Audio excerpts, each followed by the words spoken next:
All right, welcome back. Hope you're all having a fantastic week. Today, we're continuing our review of our RBT exam practice question series, where we're going through a set of RBT exam practice questions and breaking them down. If you're new to the channel, welcome. If you're returning, welcome back. Please subscribe. We would really appreciate it. If you're looking for our proven study materials, please check out rbtexamreview.com. We offer 3 practice exams, a task list study guide, and a combo pack, which includes everything. It's our best deal. We are doing a Sunday shout out this week. So make sure you let us know when you pass so we can include you in that shout out. Other than that, questions, comments, let us know. Work hard, study hard. Let's get to our questions. Question 1. Liam Neeson has a particular set of skills that are going to help him hunt down the man who took his daughter. This set of skills is called a what? In the movie Taken, we know Liam Neeson, his daughter's taken, and he tells the people who took her that he has this particular set of skills that is going to enable him to get his daughter back. Now, in our jobs, we consider the client, we look at their skills and we look at their set of skills. Typically, we'll probe out those skills and learn what they can and can't do. So, if we're talking about the things our client is able to do, and we can even refer to behaviors as this, okay? A lot of times you'll hear self-stimulatory behaviors be referred to as a set. So if we are looking at a set of skills, what are we looking at? Are we looking at a behavior? We're not looking at just one behavior. We're looking at a set of behaviors, a set of sometimes topographically different, sometimes topographically similar behaviors, but all in all, a set of skills or behaviors. What about a skill collection? This is not the correct term. Now, technically, you could consider it a skill collection, but it's not the terminology we're going to use in practice. We are going to use the word repertoire, and our repertoire is all the things we're able to do. I always use the example of a basketball player like Steph Curry. His basketball repertoire is very large. He can shoot, he can dribble, he can pass. Your basketball repertoire might be very small. Maybe you can't shoot, dribble, or pass, but your piano repertoire might be very high. You can play a variety of songs, you can compose songs. You get the idea. When we're talking about a set of skills or a set of behaviors, we're talking about a repertoire. A response is just one instance of a behavior. So a response would be very micro in the grand scheme of a repertoire. A response is even more micro than a behavior. A behavior is the overarching target we're looking at. A response is a single instance of that target. So Liam Neeson's particular set of skills as this spy guy who can get his daughter back is considered a repertoire. If your BCBA asked you to observe and report the environmental conditions or changes that exist prior to the target behavior occurring, what would you report? Read this very carefully. This is a question that's very easy, but it's also very easy to get wrong if you're reading too quickly. You want to read carefully. Remember, don't worry about the answer choices until you understand what the question is asking. The question says your BCBA wants you to observe and report the environmental conditions or changes that exist prior to the target behavior occurring. The key word, the word that matters, is prior. If this were to say after, this whole question changes.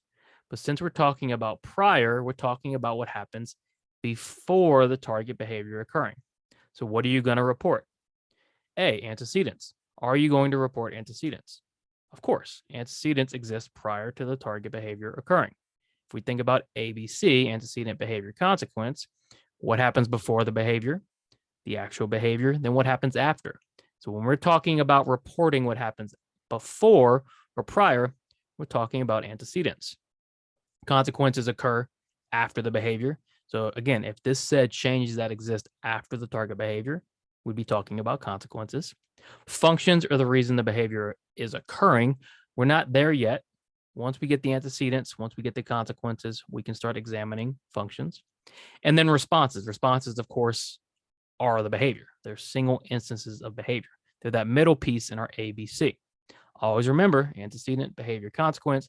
Antecedent comes prior or before, consequence comes after. So if we're reporting prior, we're reporting antecedents.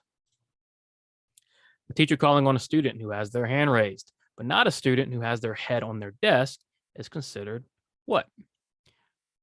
Think about this situation. Put yourself in this situation. If you call on the student who has their head on their desk, what do you think the learning history would be? Well, we're probably not getting much reinforcement. We might get an I don't know, we might get an ignore. It's not going to be what the teacher wants. There's no motivation, there's no learning history, there's no consequence maintained behavior of calling on the kid on their desk. But the student who has their hand raised, much more likely to give a good answer, much more likely to answer right, much more likely to provide reinforcement for being called on. Now, this is a great example of differential reinforcement on the teacher's behavior. She's going to receive reinforcement for calling on the student who has their hand raised, but she's not going to receive reinforcement for calling on the student who has their head on their desk. So what is this going to lead to? Is it going to lead to differentiation or response differentiation? Well, no, the responses aren't changing. Okay, the teacher's response, the teacher's behavior, calling on a student isn't different. It's a single behavior. Response differentiation implies there are more than one type of response or a different type of response. Not in this case. So what about discrimination? Absolutely. The teacher has to discriminate between the hand raised and the head on the desk. Hand raised signals reinforcement's available. Head on desk signals no reinforcement is available, leading to the teacher discriminating between the students, right? And being able to call on the one who has their hand raised to receive that reinforcement. It isn't the PREMAC principle. There is no promise or opportunity to engage in a more preferred response for engaging in a lower preferred response. And it isn't prompting. We're talking about the teacher's behavior here, not prompting her. She's just simply engaging in a response based on prior learning history based on consequences, right? The consequence of calling on the student who has their hand raised versus calling on the student who has their head on the desk. So this is considered discrimination. We would consider the behaviors of stopping at a red light and going at a green light to be under what? Now, you might not know this. This is a harder question. Okay, we're getting a little technical here, but it's good that you start thinking in these terms. Okay, all the stimuli in our environments have some sort of effect on our behavior, and when there's stimulus control over our behavior, that means in the presence of certain stimuli we act a certain way, in the presence of other stimuli we act differently. A very common example would be a high school student. When he's around his friends, he might swear, he's going to make different jokes, he's going to act very differently than if he's around, say, his parents or his teachers. His behavior is under the stimulus control of all those people, all right?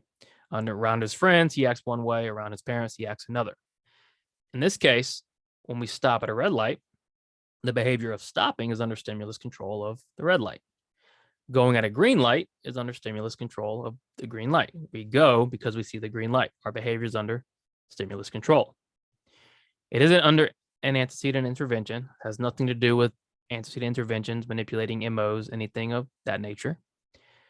There's no negative reinforcement going on, right? Because going at green in the past has produced the consequence of getting to our destination, getting past the light. It's all positive reinforcement. We're under stimulus control. The stimulus of the red light has control over certain behaviors. The stimulus of the green light has control of other behaviors. There's no extinction going on. There's no reinforcement being withheld in any of these scenarios. If anything, we're being reinforced for stopping and reinforced for going. So we consider the behaviors of stopping at a red light and going at a green light to be under stimulus control. James has type 1 diabetes and uses the bathroom frequently. However, James takes advantage of this and will often go to the bathroom several times per class. If we wanted to target James's asking to go to the bathroom, what would be the most appropriate method for measuring James's behavior? Think carefully about this. What is the question asking? They're asking about measuring James's behavior. And what is the behavior of interest? We know James uses the bathroom frequently, but the behavior of interest is asking to go to the bathroom. So we're measuring how often does James ask to go to the bathroom. We're not measuring how long he spends in the bathroom. We're not measuring time in between asking to go. We're simply measuring how often he asks to go. So would we use A, event recording? Event recording is essentially counting or taking note of how many times something occurs, how many times that event happened, right? Record it. We could certainly use event recording to measure how many times James asked to go to the bathroom. It's a very simple measurement, right? Every time James asks, we make a tally. Why wouldn't we use duration? Well, we're not measuring how long James is going to the bathroom or spinning in the bathroom or taking to get to the bathroom. It's a very discrete behavior here. One instance of asking. That's it. Okay, we're not measuring how long something's occurring. Why is it not into response time? Well, we're not measuring time in between James's request. We're just measuring the amount of request. And then we wouldn't use whole interval recording here because the behavior is very short. The behavior takes less than a second. Can I go to the bathroom? So maybe a couple of seconds.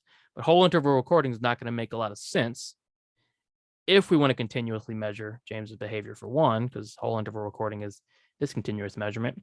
But for two, whole interval recording, we're measuring if the behavior happens the entire interval.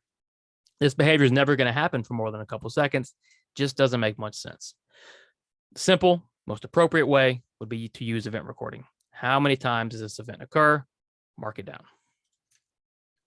Session notes. The client engaged in self-injurious behavior.